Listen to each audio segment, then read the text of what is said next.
Assalamualaikum warahmatullahi wabarakatuh. Berjumpa kembali dalam pembelajaran interaktif berbasis digital multimedia untuk mata pelajaran teknik kendaraan ringan otomotif.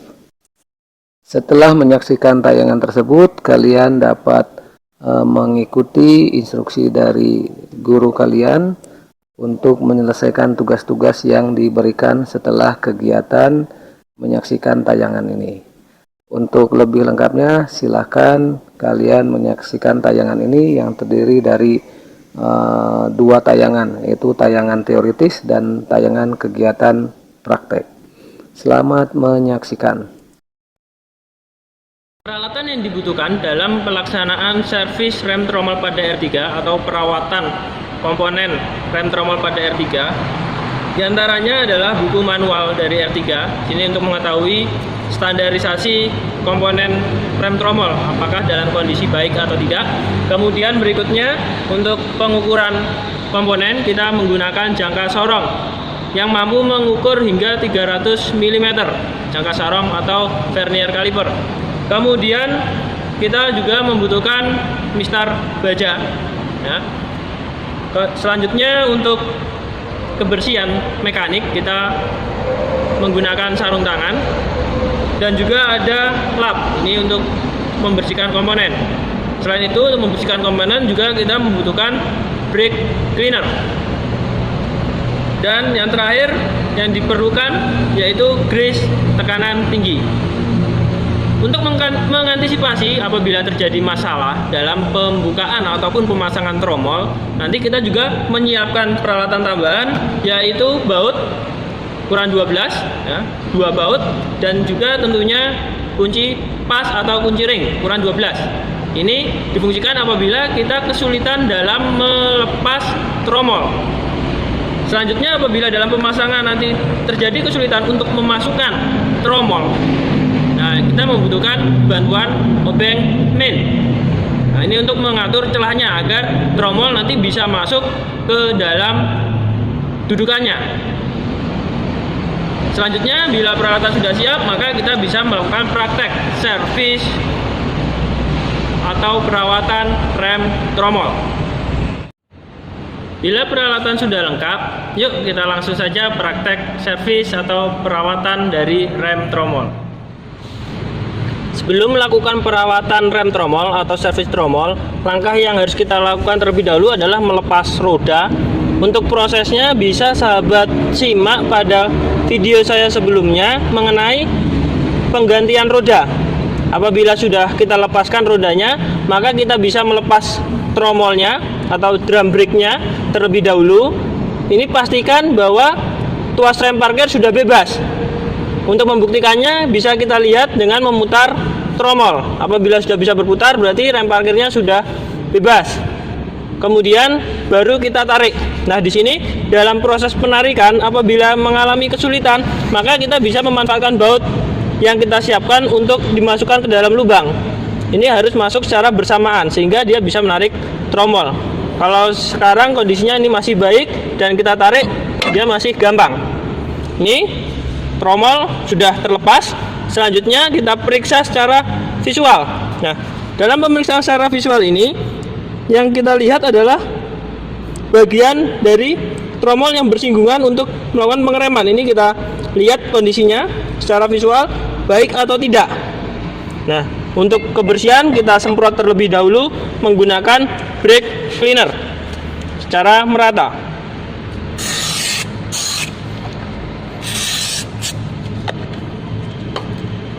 Setelah disemprot, kita bersihkan dengan lap.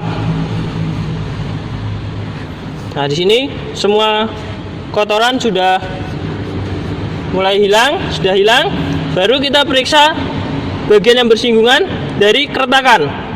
Kita cek perlahan sambil memutar. Apabila tidak ada yang mengalami keretakan, maka kondisinya bisa disimpulkan baik. Selanjutnya, setelah secara visual kita lihat kondisi tromol, kita melihat dari diameternya. Diameter dari tromol yaitu standarnya 220 mm dengan batas maksimal 222 mm. kita ukur menggunakan vernier caliper atau jangka sorong. Kita cari diameter yang paling maksimal. Sini posisi yang paling tengah. Nah, ini untuk bantuan saja, kita cari untuk titik tengahnya, baut ya, lubang baut seperti ini.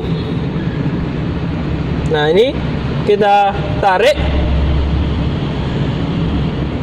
kemudian kencangkan. Nah, ini alangkah baiknya supaya lebih aman, ini kita langsung baca di tempat, tidak usah ditarik, karena kalau ditarik bisa menggores bagian dari tromolnya. Cari titik yang paling lebar, itu menandakan bahwa dia merupakan diameter tengahnya. Sudah, kencangkan. Dan di sini ternyata setelah kita ukur, diameternya adalah 220,1 mm.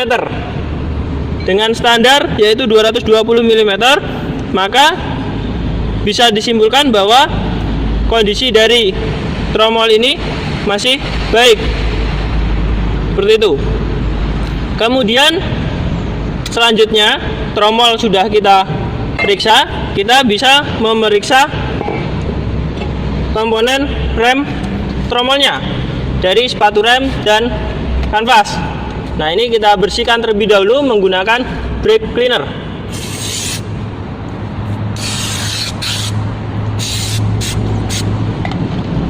Sudah, selanjutnya bisa kita lap bagian kanvasnya.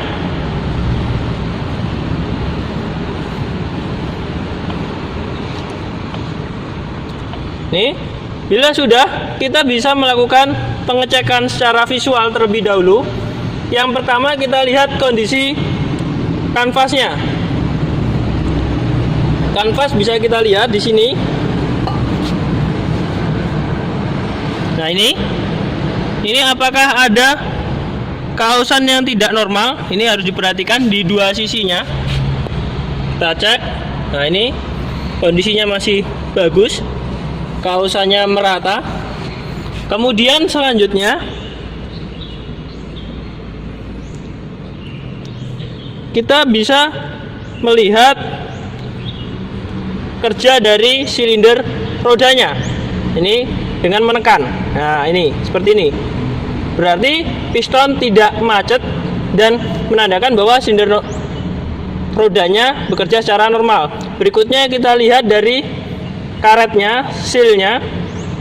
Nah, ini adakah kebocoran dari silinder roda, minyak remnya? Kalau yang baik, dia harus dalam kondisi kering. Karena ini kering, tidak ada sobekan di seal bootnya dan juga tidak ada kebocoran minyak rem, maka silinder roda baik. Selanjutnya kita juga melihat dari kondisi nipelnya. Nah, ini di sini, ini untuk pembuangan. Ini ya, ini untuk pembuangan udara palsu. Ini kondisinya masih baik. Kemudian pipa rem juga masih baik. Secara visual tidak ada masalah. Setelah memeriksa sistem hidroliknya yang tidak ada masalah tadi, berikutnya kita memeriksa kondisi dari pegas-pegas yang ada, dari pegas pembaliknya. Di sini apakah masih kondisinya baik atau tidak, dari yang bagian atas dan juga bagian bawah. Kemudian pegas penahan turun sepatunya juga kita periksa, pinnya dan juga pegas anti gemertaknya ini juga diperiksa. Kondisinya semua masih bagus, tidak ada masalah. Selanjutnya kita juga periksa penyetel otomatis. Nah, ini penyetel otomatis, dia masih kondisinya baik. Nah, kemudian langkah berikutnya kita mengukur ketebalan dari kanvas rem dengan menggunakan bantuan penggaris atau mistar baja. Di sini kita lihat ketebalannya.